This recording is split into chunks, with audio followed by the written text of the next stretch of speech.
All right, y'all. So y'all know why I'm here. Terence Crawford. Who? David Avaneysan. It shocked the world. Came out of nowhere. What was your thoughts? Bullshit. Platform. Go get paid, young man. But Money. But let's take the whole getting paid, the whole business out of it. Because you know people like to be fanagers.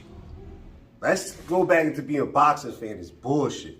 Like if this would happen to Errol Spence or even like Boots, they would have been on him. They put pressure. Oh, he don't fight nobody. Who's David Avaneysan fought in the last? He on the 6-minute but he didn't fight nobody, right? He lost to Lamont Peterson. Josh Kelly, and Josh Kelly was a prospect. He beat Josh Kelly, the prospect. He lost to Lamont Peterson. He lost to what's the guy that was the number one in the IBF, that karate guy out of here. He lost to him. Nobody know who the hell he is. So I'm wondering, like, to be honest with you, I'm like, get your money, but I wonder somebody must really be behind it. Like, here's $10 million, I'm about to lose this. But my whole point is the reason is bullshit because like this whole installment of the Errol Spence versus Crawford, which I've been telling you I don't give a damn no more about it. But at the end of the day, it's just them two froze the whole division. yeah. They froze that shit out. Like, these young bulls, they deserve the chance. Like, then you got them lame-ass excuses from the Bud and Spence fans. Oh, Boots and Virgil Ortiz don't deserve it, this and that. But they were the same ones that say, first of all, Bud, the only person he had on his record, really, Sean Porter with a name. I respected Felix Diaz at the time. I respected Victor Pulse at the time. But besides that, he didn't really fight anybody of Pulse that was going there and being a threat.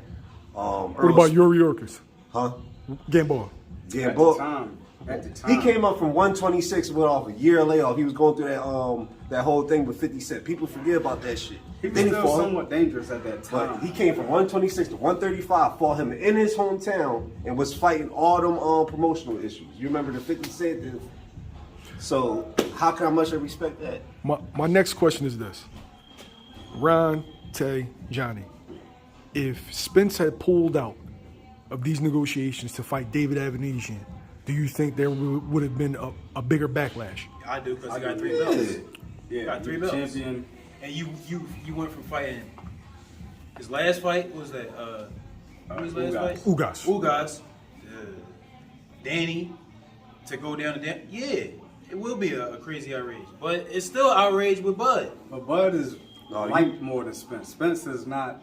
You know what I mean? He got a lot of people give Bud. Like, look at the pound for pound rankings. After this move, you gotta get off that. You gotta get off that. How y'all got? Some people say Bud how pound he for was pound even on number one. You'll be with surprised, his resume. man. Bud fans is sticking up. Like on Facebook, somebody going to say like, yeah, man, like David Avaneysan is dangerous. No, but besides that though, but how is Crawford a WBO champion at 147 for however long over the undisputed champions in other weight classes on his pound for pound list? How is he over Devin Haney? How is he over Charlo? How? With one WBO belt versus whoever he fought, how are you over undisputed champions on this pound for pound list? You know, he could have passed for a lot of stuff, man. I like Crawford. I think he's a great fighter. We're not saying none of that. But if you look at his wins, right?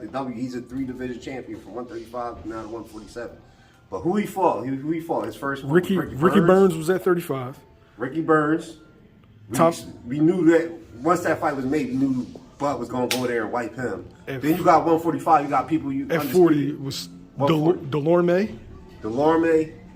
Who he took to Julius Ndongo was the most. Don't nobody even know who that was at that time. That's what I'm Julius saying. Like, Ndongo for undisputed. Listen, that 141 was very watered down. Think about that 141 from Victor Postel, Julius Ndongo, Delorme. Come on, Gary man. Jean. Come on. What's his name? Gary The Jean. Canadian dude. Like, man. That 140 run. Like, I'm gonna be honest. I'm gonna be honest with you when it comes to Crawford. Like, when 35, it wasn't really his height yet. Then went to 40. When he left was when all the killers is coming up. 35, the killers now is a big division, but Crawford was always one below that killer division. Mm-hmm. Like Danny and you had Danny, Tim Bradley, all them at 140. At 140, the Khan they was at 140 while he was campaigning at 35. When he moves up, they all at 147. Now he's finally in a hot division. Then you get this bullshit. What's crazy though is Danny had a legendary run at 140. It was never as high on the pound for pound as Bud is, ever. Danny fought Batiste in his prime, fought Khan in his prime, fought I know Lamont Peterson was a catchweight, but Yeah, it was at 141 though. But the guys that he fought at 40, Morales, Campbell, I think Zab was at 40, right? Or Yeah. Zab was a catchweight. Just It was period. 40. Before he came to 47, the run he had versus Crawford's run at 40, come on, man. Even He Crawford's gets a run lot at of passes, 35. man. You had Gamboa come up from 126. He gets a lot of passes, man. And he was on the layoff for like a year and a half. Because he had that, like that. I think he might have had one interim fight at 30. I'm not sure. I think he was fighting at 30. He Or he really might have went had a from fight at 30. 126, and then 50 Cent just threw him in there like, fuck it, let's get him paid and fought him in Omaha. In Nebraska. So, like, as much as I like Crawford, and I'm not saying, like, even, like, a lot of people I would favor Crawford to beat, but I'm just saying, like, yo, you gotta look at your fights, bro. Now, all three of y'all are boxing fans. Y'all go to y'all go to fights. Yeah. Do you have plans on buying this pay-per-view? Or damn, Tay, you gonna at least let me get it out? Alright. Y'all gonna let you just go I'm off? about to say December. This shit is unprofessional. No, you ask yourself that. Actually, before you disrespect people, like you ask yourself that. Would you take a break out of your Saturday night to order that and watch it? Are y'all go?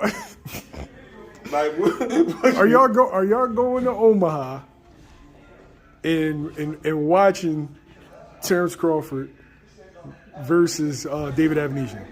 No, I want to go. Hell no, you gotta pay me to go to Omaha. No.